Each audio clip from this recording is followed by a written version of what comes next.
बता दीजिए, जो आजकल आवास प्लस में एक हंगामा बरपा हो रहा है, लोगों को बहुत सारी जो फार्मेलिटीज मांगी जा रही हैं और उसके बाद गरीब लोग को काफी मुश्किल हो रहा है वो फार्मेलिटीज पूरी करनी, तो आपने इस वाले से क्या कदम उठाए? देखिए, फिलहाल इसको बंद करने की ख्वाहिश रखते हैं। फिलहाल इतनी फार्मेलिटीज लोग जमा नहीं कर पाएंगे, क्योंकि जो फार्मेलिटीज मांगी गई है उसमें बहुत सारे डिपार्टमेंट को पैसा इकट्ठा करने का मौका मिल रहा है। तो कहीं ना कहीं एक आम आदमी बहुत परेशान हो रहा है। बहुत सारी चीजें हमने देखी है, और जो फाइल बनाने का पैसा खर्चा, जहां तक मैं समझ सकता हूँ 30-40 हजार के आसपास जो है खर्चा हो जाएगा फाइल बनाने में। लेकिन क्या गारंटी है कि फिर उसके बाद वो खर्चा करने के बाद उन लोगों को आवास प्लस मिलेगा? इसके लिए पहले हम बैठ के, मैंने कल भी बात की थी, मैंने इसमें चिट्ठी भी लिखी है और मुझे पूरा यकीन है, मैंने इन लोगों को बताया है, पहले गवर्नमेंट सर्वे करें, गवर्नमेंट के मुलाजमिन सर्वे करें। उनके पास ऑलरेडी डाटा पड़ा हुआ है, सैटेलाइट के थ्रू लोगों के हुलिये का पता है, इलाकों का पता है।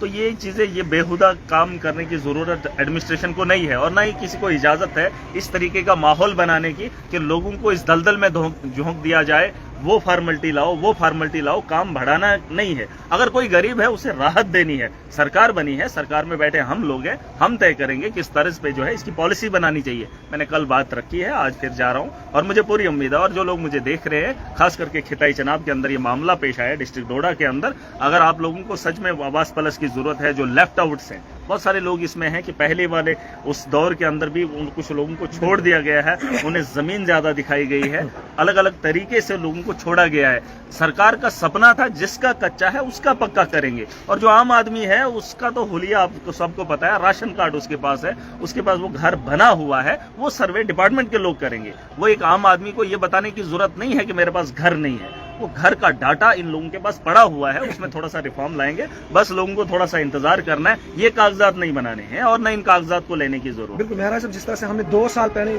स्टोरियां भी की इन चीजों पर, जो जिनको मकान ही नहीं, जो बहुत गरीब है, लेकिन उनको अगर किसान पैसा पड़ा है, ये बताया जा रहा है उनको मिलेगा ही नहीं। नहीं, ऐसा नहीं है। देखिए, हमने कच्चे को पक्का करना है, जिसको घर नहीं है उसे घर देना है, ये सरकार का काम है। ये वो वहां पे बैठे कुछ लोग अपने तर्ज पे जो काम कर रहे हैं, उन लोगों को रुक जाना चाहिए। ऐसे ये कोई फैसला नहीं ले। सरकार बैठी है, जम्मू कश्मीर के अंदर एक चुनी हुई सरकार है, इलेक्टेड रिप्रेजेंटेटिव्स है, लोगों से बात करेंगे, फिर सरकार को जो यहाँ से एडमिनिस्ट्रेशन को जो बताया जाएगा उस पर काम करें। वो उनको ज्यादा अपना वो चलाने की जरूरत नहीं है। इनको पैसा इकट्ठा नहीं करना है। एक आम आदमी को जिसके पास 40 हजार फाइल बनाने का होगा, वो मकान नहीं बना सकता है, लेकिन ये उससे कर्जा उठवाएंगे, फाइल बनवाएंगे, इसकी क्या गारंटी है कल को आवास प्लस उसे मिल जाएगा? तो उन लोगों को बताना चाहता हूं, आप इस झमेले में मत पड़िए, मत खर्चा कीजिए। मैं आपको बोल रहा हूं, आपका जो हक है, जो उसका कच्चा है, उसका पक्का बनाने का काम हम करेंगे। ये पॉलिसी हम बनाएंगे, हम एडमिनिस्ट्रेशन को वहां पर भेजेंगे, डिपार्टमेंट वहां पर जाएगा, एक एक घर का डाटा लेकर आएगा, वो खुद देखेगा कि इसका घर कच्चा है कि पक्का है, और उसी तर्ज पे काम होना चाहिए। आवाम को राहत देने के लिए हम तो पॉलिसी मेकर हैं, हम तो कानून साज हैं, हमें वहां जाकर जो है इसी चीजों पे बदलाव करना है। अब अगर फिर से वही धांधली होगी, 10-15 फार्मेलिटीज लेकर आओ, जैसे इन्होंने पता नहीं देश से अलग देश में जाना है, विदेश में नहीं जाना है। यहाँ पर इन लोगों को पता है, ये जो इनका मतलब डाटा है वो सरकार के पास ऑलरेडी है। बस सरकार को समझना चाहिए, वो एक डाटा कलेक्ट करे, वो पोर्टल पे डाल दे, उसके बाद जब उनके लिए सैंक्शन आएगा उस वक्त हम फार्मेलिटीज लेंगे। उस वक्त क्या क्या फार्मेलिटीज की जरूरत होगी, उसके बाद उस पर काम होगा। फिलहाल अभी कहीं है ही नहीं कुछ, सीधा धांधली चलाई जा रही है। अब ये फार्मेलिटी, वो फार्मेलिटी, कचरे के डब्बे में ढेर नहीं लगाना है, लोगों को राहत देनी है। हजारों का खर्चा करा के उनको हजारों रुपए नहीं देने मकान के लिए। अभी हमारे आवास प्लस में जिन लोगों ने मकान बनाए, 2-2 साल हो गए, छतें तक दे दी, बस 50 हजार की किस्त दी है, बाकी जो किस्तें कब देंगे? और उससे ज्यादा तो इनको चलने का खर्चा लोगों से लिया। लोगों को ये बात समझ नहीं आ रही है। एडमिनिस्ट्रेशन तो जाती है, इनका तो माहौल बनता है पैसा इकट्ठा करने के लिए। उस दफ्तर में जाओ, आप फलाना साहब नहीं, आप अगली बार आना, तो वो रोज रोज का जो खर्चा उस पैसे के लिए लोग जा रहे हैं, उसको भी ठीक करेंगे।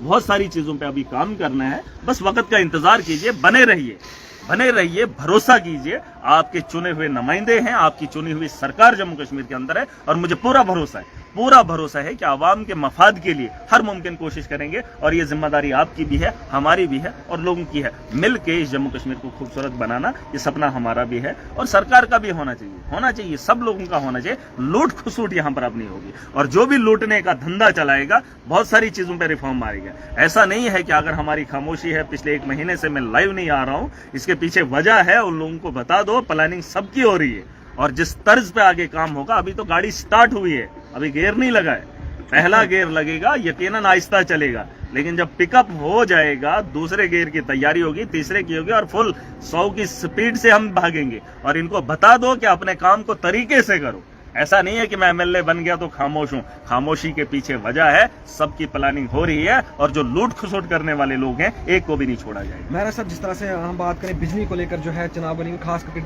जिला डोडा के ठाठरी इलाका गुंदोबल हिस्सा बहुत सारी क्राइसिस हो रही है, तो इस हवाले से आप देखिए ये मुश्किलें आएंगी, ये कई सालों से हम लोग झेल रहे हैं। अब थोड़ा सा वक्त दीजिए, बड़े पैमाने पे बदलाव लाएंगे और जिस तरह पे हमने बातें रखी हैं उस चीज को पूरा करने के लिए हर मुमकिन कोशिश करेंगे। अब तो लोगों ने मैंडेट दिया है, खिताई चनाब के अंदर इतने पावर प्रोजेक्ट हैं और बिजली का बहरान है, ये तो दिनों में हो नहीं सकता है, ये आप भी समझ सकते हैं, मैं भी समझ सकता हूँ, लेकिन पूरी कोशिश करेंगे कि चनाब वैली के अंदर कम से कम बिजली की कटौती में कमी हो। फिलहाल तो हम 24 घंटे की उम्मीद कर रहे हैं, वो तो हमारी ख्वाहिश है, जाती मकसद है हमारा, लेकिन फिर भी जो मुश्किलें आ रही है उन मुश्किलों को हम समझ सकते हैं, उस पर बात भी हुई है, कर रहे हैं, उस पर वर्कआउट